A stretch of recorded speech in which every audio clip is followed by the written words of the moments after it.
Now it's time, though, for the Great British Debate this hour. If you've just tuned in, it's just coming up to 27 minutes after 5 o'clock. We are GB News.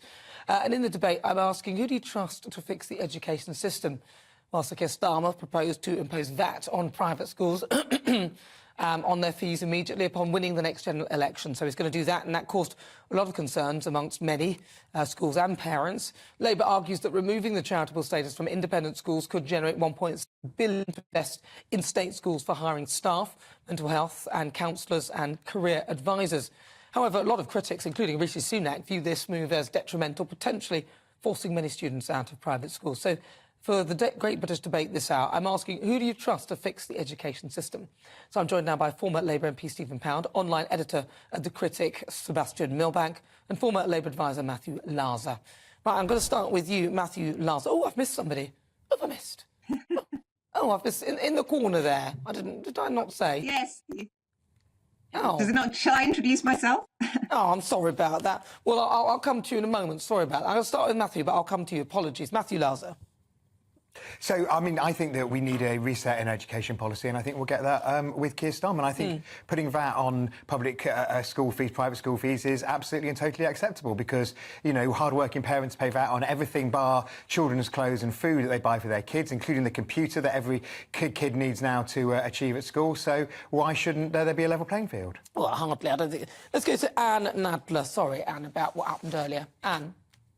It's fine. It's Joanne, by the way. Oh, it's Joanne. Yeah. You know, I mean, I'm actually going to address your bigger issue here, which is who do we trust with our education system? And I have to say, regretfully, certainly not any politicians. What we've seen over the last 30 or 40 years is just constant reform. And I think, you know, whether you're a teacher or whether you're a parent, or whether indeed you are a student at school, this is just a kind of technocratic focus, which isn't helping to concentrate on the real sort of philosophical issues of what we want from education.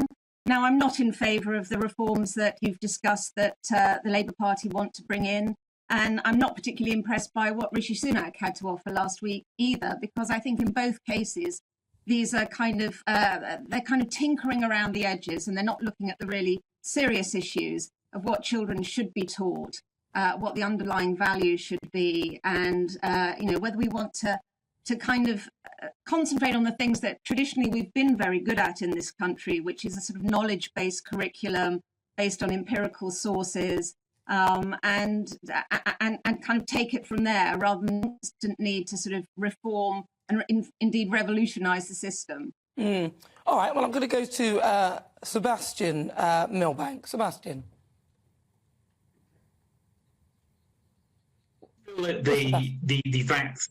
The VAT policy is simply a half measure, as with so many of these things. So on the one hand, you're punishing parents who are already paying into the tax system for places in school that their children are not using. So I think that, but on the other hand, you are talking about, you know, an average school fee of 15,000 or something a year. So this is not, you know, this is not sort of people in small minor institutions. These are elite schools. And they do, you know, you are looking at a situation where something like 2/3 of our judges went to public school. Even now, pop stars and entertainers and sportsmen are increasingly people who went to elite public schools. You know, I think that a far better policy would be, rather than removing the charitable status of these schools or taxing around the margins, which is simply say if you want, you can have a charitable status for a private institution, for a private school, but it has to actually be charitable. You actually have to teach the children of the poor. You have to have something like more than 50% of the students need to be on scholarships. You know, something like that will make a meaningful difference. Because Sebastian, some of them are very charitable. I mean, the private school I went to are very charitable, so a lot of them do that, and I hear that. Stephen Pound. Good afternoon, Anna. Look, I'd support anybody with the right to spend the money how they wish to spend it within reason. What I don't support is the idea that we should give them a discount on that. We should actually give them a VAT discount. That's simply not right. Look, we can't abolish the charitable status for schools because most of these charitable status go back to Edward V or something. You know, it's too impossible. But look, I think the person I trust is Bridget Phillipson, who's the Labour spokesperson on education. And I think the important thing here is that if you actually talk to teachers, once you get past the business, obviously they want more money, who doesn't, but it's the condition, the physical condition of the classrooms and schools in this country. And it's not just the RAC situation. You just have a look at the schools we've got around us. And I think what teachers and what pupils and what support staff want is, first of all, a period of stability. Leave them alone. Don't set up another whole range of exams to create a further divide between the commercial sector and the state sector, where public schools have their own exams and state schools have theirs. Forget that. Let's give schools no warm words. Let's give them warm classrooms. Make decent, safe classrooms. Let the teachers get on and teach. And by all means, remove VAT because that's a ridiculous perk, but don't change the charitable status because we can't do it. Matthew Lars, I'm going to give you another 10 seconds just briefly. Yeah, I think Stephen's absolutely right. I mean, Rishi Sunak's proposals this week are just nonsense because we don't have enough maths teachers to teach the current curriculum. Never mind teach everybody maths to 18. He's living in cloud cuckoo land and we need a fresh start for our schools. All right, so I'll ask you all then, who do you trust then? Do you trust Labour with education? Stephen Pound? Bridget Phillipson and Labour. Joanne Nadler, do you trust them? No, I absolutely don't, because they want to instrumentalise schools. They want to make schools engines of critical social justice. They don't really want to educate people in the sense that we understand in this country, or we have done traditionally.